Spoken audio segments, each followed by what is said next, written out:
大家好，我是夏妈，今天分享一个西红柿的新做法，非常的简单又劲道，喜欢大家可以试一下。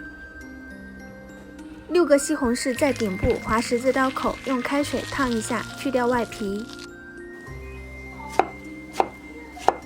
之后把西红柿切成丁，放到纱布里面，把西红柿汁水挤出来。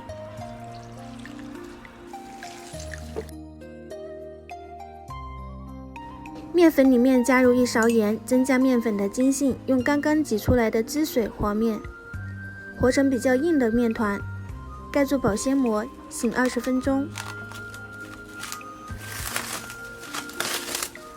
面团醒好后，撒1层干粉，用擀面杖擀成薄片。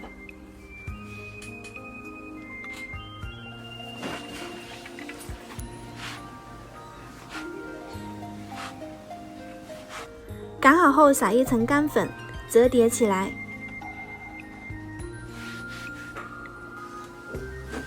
每折1层都需要撒干粉，避免粘连。刀切成面条，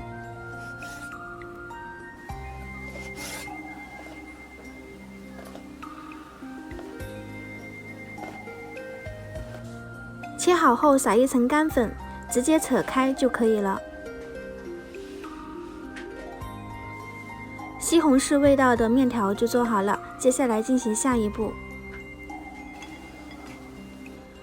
锅里热油，倒入西红柿碎，炒香后加入清水。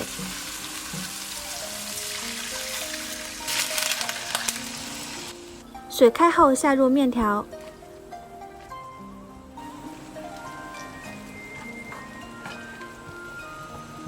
简单的调个味，一点点食用盐、生抽、蚝油，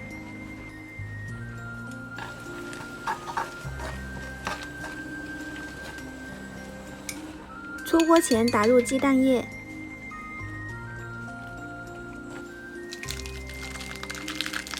西红柿鸡蛋面就做好了，非常的劲道爽滑，喜欢大家可以试一下。我是夏妈，我们下期再见。